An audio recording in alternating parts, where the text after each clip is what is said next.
Hello everyone, I am Professor Nayanasne, Department of Information Technology, Parvatibai Genba Mosaic College of Engineering, Vagoli. So in this session, we'll start with the PERT, that is Program Evaluation and Review Technique. The Program Evaluation and Review Technique, or the PERT, is the visual tool used in the project planning or the project management. So using this technique, the project planners help or project planner get help to identify what are the start and what are the end dates of the required task or of the project. So the information is displayed using a network chart. You can also call it as a network diagram. So the PERT helps the project planner to identify the start and the end dates of the project, that is the starting and the deadline of the project. Then it anticipated the total required completion time. Then third is all activity referred to as events on the chart that impact the completion time. That is nothing but the events are nothing but the activities which are taken under the product development or the project development stage, and each activity, the completion time for each activity is calculated. The fourth one is the required sequence of event, that is how the events will be continued to be worked, or we can say how one event is finished and next is start, or which should be start. So that sequence is determined by the PERT. Then the probability of completion by the certain date, that means the probability of the date of completion of the particular project. So this things is well known by using the PERT. This PERT is actually the management tool, or we can say the project planner tool, which is used by the project manager. So let's see how the PERT process will go. So the PERT is having set of series of steps in mapping out the complex project, which includes list all the tasks and the milestones which are required for completion of the project. Then second one is to determine the required sequence of tasks, that means which task should be continued and which task should be next considered to be completion.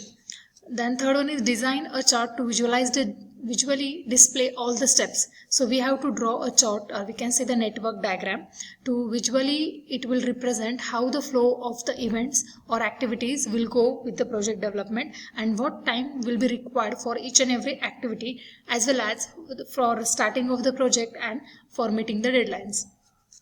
The next one is to identify the critical path, that is nothing but the longest series of the task in the project, how long the project will take to complete. And the last one is the adjust chart to reflect the progress made once the project has been started. So that is nothing but the network chart. So it will give the overall idea about how is the sequence of that particular task, which task will be started and which task should be next will be taken into the consideration to start. So this all will be given by using the PERT. Again, the PERT and the CPM, that's the critical path method, these two methodologies will work with simultaneously because they are connected with each others. So CPM and the PERT needs each others to complete or to give the project planner the overall description about the timings and the deadlines. There are certain terms which are used under the PERT. The first is the optimistic time, that is nothing but it refers to the shorted duration of the time, that means how shortly the project will be completed. Then next one is the premistic time, that is the longest time that project will be taken.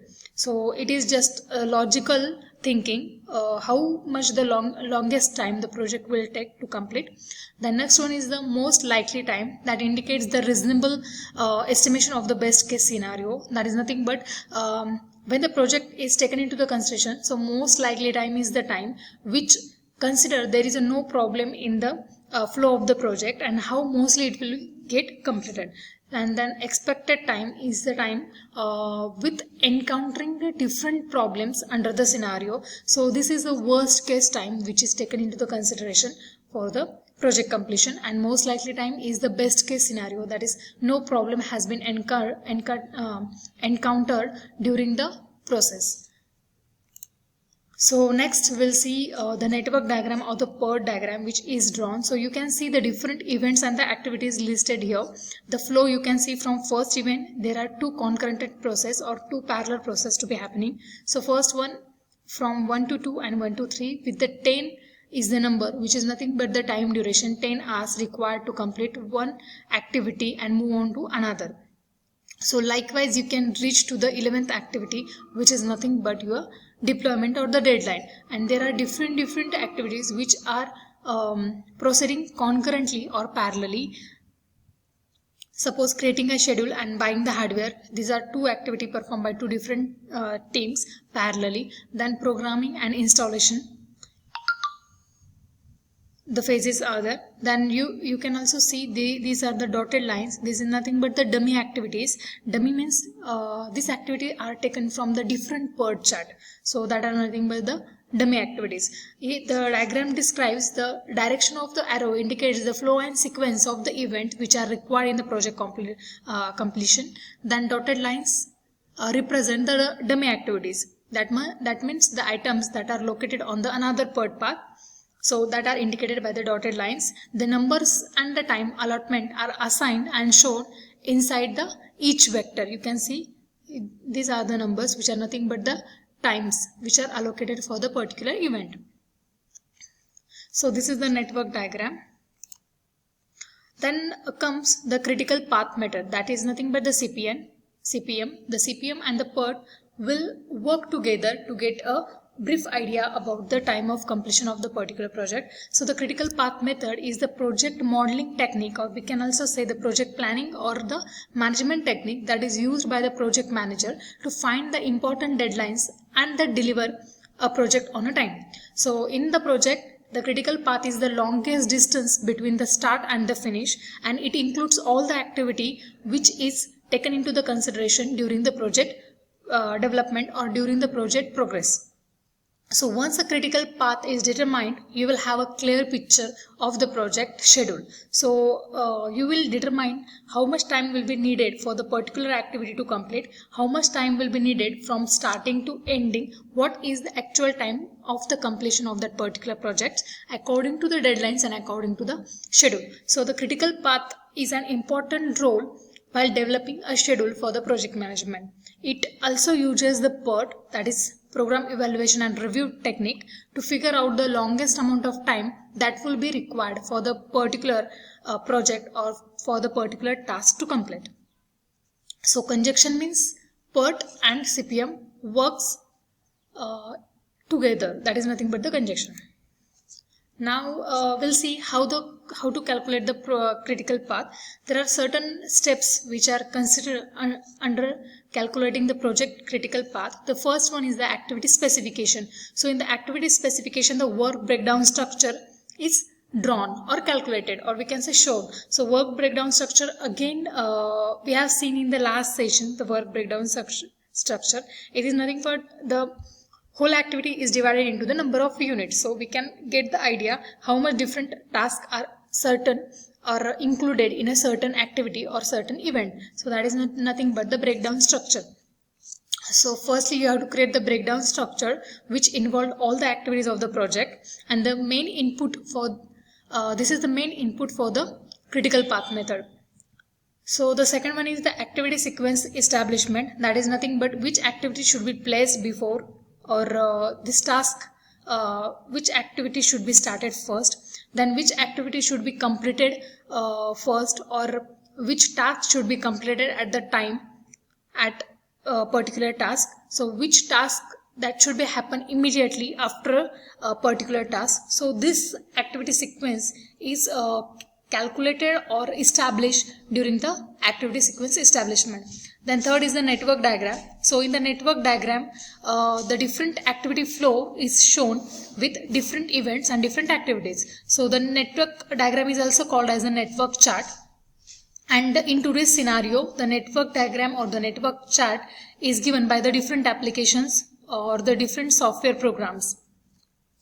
The next one is establish the activity or estimating for each activity, that is nothing but the time which is required for a particular activity to complete.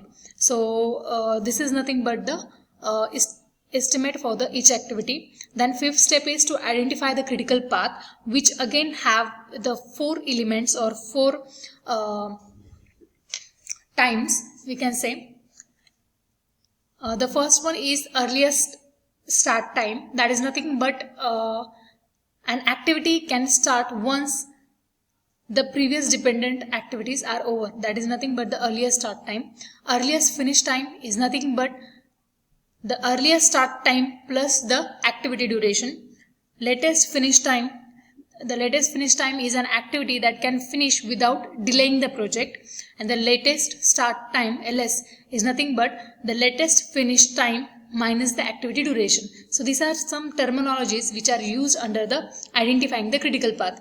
And the last step is critical path diagram to show the progress report. So proceeding with all these steps, lastly you have to draw the critical path diagram. Considering the PERT network diagram, you have to draw the board diagram. First, the network path on which we will identify all the tasks which are under the software project, and then after completion of each and every task, you have to draw the critical path diagram that will show the actual time which is needed, or the longest time which is taken by the will be taken by the software program or the software process to get complete. So it will compare the both things, that is in schedule and the actual one, and then we can actually know how much time will be required for the particular task and particular project to start and to complete. Or by critical path method we can get also know how much longest time the project will be required to get complete. So according to that we have to plan the deadlines. So these two tools, we can say tools, is the project management tool used for identifying the time which is required for the project to get complete. So PERT and CPM, which works together to find out the actual time which is required for the project management. So in this session we have seen 2 points, that is the 2 tools which are required for the project management for estimating the time which is required for the project to get complete, and these both works with the conjunction, that is nothing but parallelly. So I hope this session is understood by you of people. If you have any query you can comment in comment box. Thank you.